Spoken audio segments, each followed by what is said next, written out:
মা বললেন, নতুন বউকে নিয়ে যাওয়া ঠিক হবে না। সে নতুন মানুষ, একা একা সংসার পাতবে, আবার সেই সংসার সামলাবে, এই দক্ষতা ওর এখনো হয়নি। আমি বললাম, মা, পৃথিবীতে কেউই সবকিছু শিখে আসে না, ধীরে ধীরে শিখে ফেলব, ও নিয়ে তুমি চিন্তা করো না। মা আরও যেন কি বলতে চাইলেন, কিন্তু শেষ পর্যন্ত কিছু না বলেই রান্নাঘরের দিকে চলে গেলেন। আমি আর চোখে মায়ের মুখের দিকে তাকিয়েছিলাম। মায়ের উজ্জ্বল চোখ জোড়া কেন যেন মলিন হয়ে গেল হঠাৎ। আমি বাজারের ব্যাগ হাতে নিয়ে বের হলাম। 3 দিন আগে বিয়ে করেছি, প্রেম টেম না, অ্যারেঞ্জ ম্যারেজ। মা পছন্দ করে হঠাৎ আমাকে ফোন করে ডাকলেন, বললেন খুব জরুর। এলাম, এসেই দেখি বিয়ের আয়োজন। আমার যেহেতু নিজস্ব কোনো পছন্দ ছিল না, সেহেতু অগত্যা বিয়েটা সেরেই ফেললাম। ওর নাম নিত, খুব শান্তশিষ্ট, ওর চুলগুলো মেঘে ঢাকা আকাশের মত গভীর। আমি ওর চোখের প্রেমে পড়েছি। কি শান্ত অথচ তীক্ষ্ণ সেই দৃষ্টি, বেশিক্ষণ তাকিয়ে থাকলে নির্ঘাত প্রেমে পড়ে যাবেন। তবে আমাদের বয়সের ব্যবধানটা বেশ। আমি ম্যাট্রিক পাশ করেছি 8 আর ও 18। এই বিষয়টা মাকে বলেছিলাম, বয়সের তারতম্য বেশি হয়ে যাচ্ছে না তো? মা হেসে বললেন, পুরুষ মানুষের বয়সে কিচ্ছু আসে যায় না, মেয়ে মানুষের বয়স লাগে, আর পুরুষের মানুষের লাগে হিম্মত। আমি মায়ের কথা কিছুই বুঝলাম না।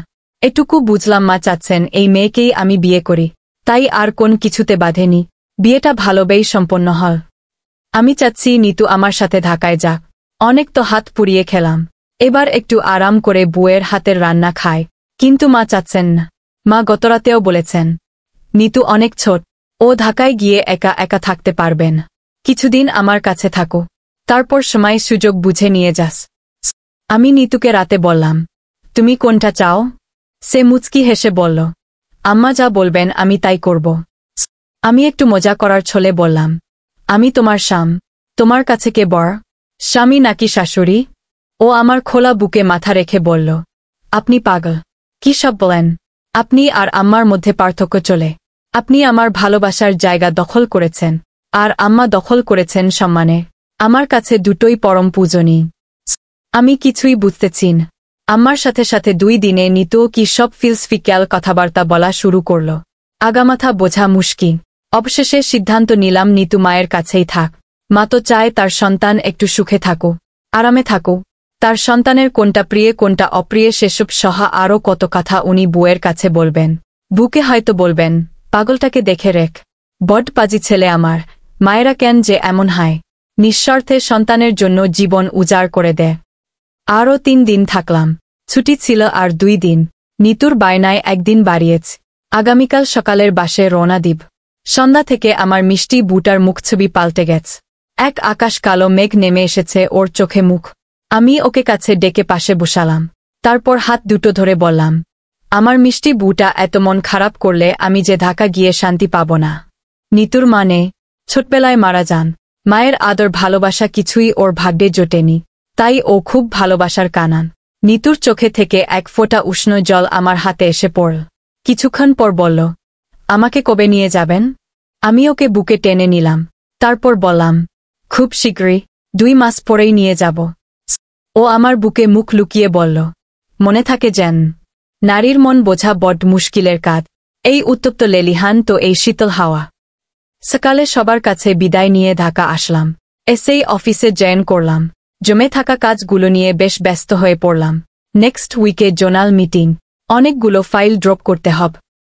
গত 3 দিনে কাজ অনেকটাই গুছিয়ে ফেলেছে। এত ব্যস্ততার ভিড়েও নিতুর সাথে আমার কথা হচ্ছে। আমি ব্যস্ত থাকি তখন ও মেসেজ কর, কি করেন, খেয়েছি কিনা ইত্যাদি ইত্যাদি। সত্যি বলতে কি ওকে ছাড়া আমারও ভালো লাগছে না। হুট করেই কিভাবে যেন আমি বদলে গেলাম। জীবনের এতগুলো দিন দিব্যি একাই কাটিয়ে দিলাম, কিন্তু আজ কয়েকদিনের ব্যবধানে সবকিছু শূন্য শূন্য লাগছে। বেশ গভীর রাত পর্যন্ত আমরা কথা বলি। ওর কথা ফুরোয় না। রাজ্যের কথা নিয়ে আমার সামনে হাজির হয়। আমারও ভালো লাগে ওর নিজেকে সঁপে দেওয়া দেখ। 1 সপ্তাহ পর আজ অফিসের জোনাল মিটিং শুরু হন। টানা 1 সপ্তাহ মিটিং চলবে সকাল থেকে সন্ধ্যা পর্যন্ত। আমি আবার ব্যস্ত হয়ে পড়লাম। গতকাল থেকে নিতুর প্রচণ্ড জ্বর, থেকে থেকে 102-3 ডিগ্রি ওঠ। মনটা ভীষণ খারাপ। ডাক্তার এসে দেখে গেছেন, প্রাথমিক ওষুধ খেয়ে না সারলে ব্লাড টেস্ট করতে হবে। এখনই মিটিং শুরু হবে। এমডি স্যার আসলেন। মিটিং অফিসের চাপে আরও 2টা দিন কিভাবে যেন হুট করে পার হয়ে গেল। সকালে মা ফোন করে বললেন, বুমার জ্বর তো কমছে না, শরীরে ব্যথা, আবার বমিও করছে। আমি আটকে উঠলাম।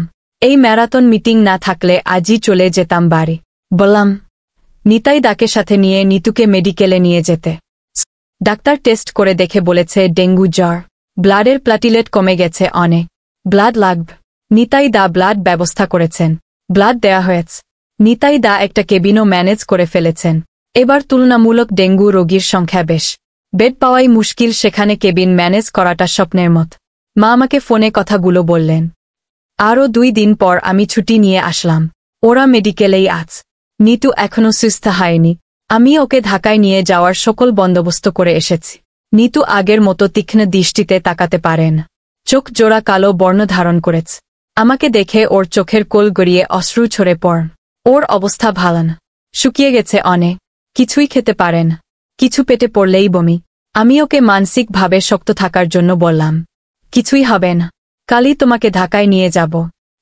ও মলিন হেসে মাথা নাড়াল। আমি বাইরে একটু আড়ালে গিয়ে কাঁদলাম। চোখের জল বেরিয়ে আসলে মনটা হালকা হয়। নিতুর অবস্থা দেখে আমি আর নিজেকে নিয়ন্ত্রণে রাখতে পারিনি, কিন্তু ওর সামনে অশ্রু ফেললে নিতু আরও ভেঙে পড়বে। আজ ঢাকা থেকে বাড়ি ফিরে যাচ্ছি। ওর দিনই আমরা এসেছিলাম। স্কেয়ার হসপিটালে ছিলামও 7 দিন। আজ নিতুকে নিয়ে যাচ্ছি।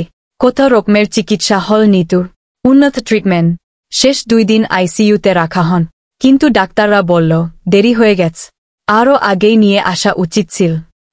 মরণঘাতী ডেঙ্গু নিমেষেই আমার প্রাণের চাইতে প্রিয় হয়ে ওঠা মানুষটিকে আজীবনের জন্য কেড়ে নিল। নিতু আমাকে একা রেখে পরপারে পাড়ি জমাল। অন্ধকার ভেদ করে চলছে আমাদের লাশবাহী অ্যাম্বুলেন্স। আমি বসে আছি নিতুর পাশ। ওর নিতর শীতল হাত আমার হাত।